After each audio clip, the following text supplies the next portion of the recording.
Hello my dear friends, আজ আমি তোমাদের সাথে শেয়ার করব একদম নিউ স্টাইলে শাড়ি পরার পদ্ধতি। এখন তো বিয়ের মরশুম চলছে, তোমরা ভাবছো বিয়ে বাড়িতে খুব সুন্দর স্টাইলের শাড়ি পরে যাবে, কিন্তু বুঝতে পারছো না যে কী রকম স্টাইলের শাড়ি পরে যাবে। তো তাদের জন্য এই ভিডিওটা অবশ্যই, তো স্কিপ না করে পুরো ভিডিওটা অবশ্যই দেখতে থাকো। আশা করবো তোমাদের ভিডিওটা খুব ভালো লাগবে, আর যদি ভালো লাগে লাইক কমেন্ট শেয়ার অবশ্যই করে দিও। আর হ্যাঁ, চ্যানেলটা সাবস্ক্রাইব করে পাশে থাকতে একদম ভুলো না কিন্তু। আমি নিয়ে নিয়েছি দেখো খুব একটা ভারী বেনারসি শাড়ি, আর এটা আমি ডান দিক থেকে, কোমরের ডান দিক থেকে পুরো কোমরটা সুন্দরভাবে পেটিকোটের সাথে গুজে নিব টান টান করে।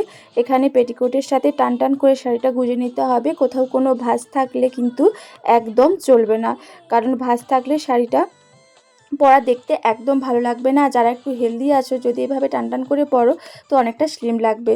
আর শাড়ির লেন্থটা, লং লেন্থটা রাখার সময় অবশ্যই যদি কেউ হিল পরো তো হিলটা পরে শাড়ির লং লেন্থটা রাখবে। আর তারপর দেখো চলে এসেছি একদম আঁচলের দিকটা কুচি করতে। তো কিভাবে কুচি করছি, হাতটা কাঁচির মতন করে নিয়েছি হাতের আঙুলগুলো। তো তারপরে সুন্দর করে ছোট ছোট করে কুচিগুলো করে নিয়েছি।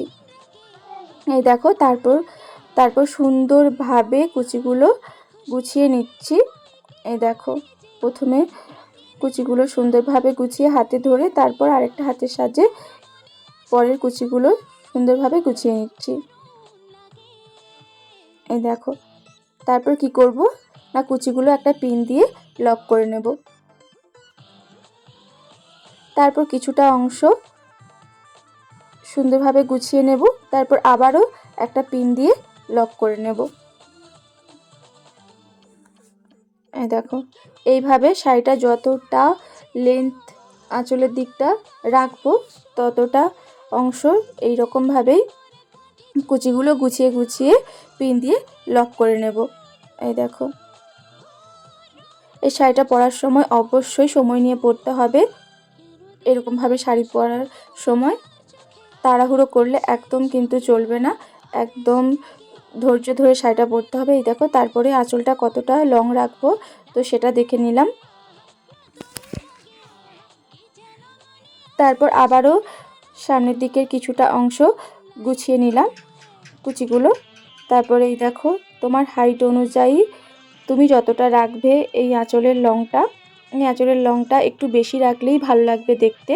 এই দেখো লংটা আমি এরকম রেখেছি, এতটা রেখেছি। এই দেখো তারপর কি করছি, সামনের দিকের কুচিগুলো করে নেব। এই দেখো হাতের আঙুলগুলো ছড়িয়ে নিয়েছি, তারপর দেখো কুচিগুলো করে নিচ্ছি। এই দেখো সামনের কুচিটা একটু বড় রাখবো। এই দেখো সুন্দরভাবে কুচিগুলো গুছিয়ে নিলাম। তারপর পেটিকোটের সাথে শাড়িটা গুজে নেব। এই দেখো এখানেও যদি কেউ পিন দিয়ে সেট আপ করতে চাও তো সেট আপ করতে পারো। তারপর দেখো এখানে কিছুটা অংশ এই যে বেড়ে থাকে তো ওটা ওখানে ভাঁজ করে গুজে নিতে হবে।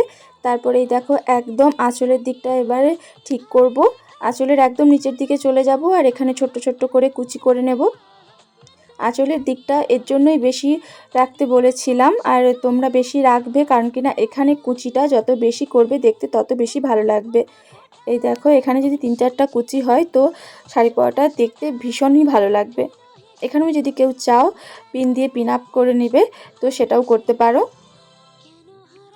আর তারপর সামনের দিকটা গুছিয়ে নিতে হবে। কেউ যদি চাও যে সামনের দিকটা যেরকম সরুভাবে পিন করে রেখেছিলে একদম ভাজে ভাজে তো সেরকমভাবেও আনতে পারো সামনের দিকটা। আবার যদি কেউ চাও আমার মতন ছড়িয়ে আনতে তো তারা এরকমভাবে ছড়িয়ে এনে সুন্দরভাবে কুচিগুলোর যে ভাঁজ ছিল তো সেগুলো সুন্দরভাবে গুছিয়ে নেবে। আমি যেভাবে গুছিয়ে নিচ্ছি, কারোর যদি কোথাও বোঝার অসুবিধে থাকে তো অবশ্যই কমেন্টে জানিও, আমি তোমাদের না বোঝার জায়গাটা ক্লিয়ার করে দেওয়ার চেষ্টা করব। এই দেখো আমি কিভাবে সেট করলাম ভাঁজগুলো। তারপর কি করব, পেছনের যে ভাঁজটা আছে, যে পেছনের যে কুচিটা আছে তো তার ভাঁজগুলো সুন্দরভাবে গুছিয়ে নিয়ে এখানে একটা পিন দিয়ে দেব, যাতে কিনা শাড়িটা এলোমেলো না হয়ে যায়। এলোমেলো হয়ে গেলে পেছনের আঁচলটা দেখতে ভালো লাগবে না। এই দেখো সুন্দরভাবে সেট করে নিয়েছি। আমি আবারও বলছি, কারো যদি কোথাও কোনো অসুবিধা থাকে বুঝতে তো অবশ্যই কমেন্টে জানিও, আমি তোমাদের না বোঝার জায়গাটা ক্লিয়ার করে দেওয়ার চেষ্টা করব। তারপর নিয়ে নিচ্ছি সুন্দর একটা কোমর বন্ধনী। তো চলো আজকের ভিডিওটা কেমন লাগলো তোমাদের কমেন্টে অবশ্যই জানিও। আর যারা চ্যানেলে নতুন তো সাবস্ক্রাইব করে পাশে থেকো। চলো টাটা।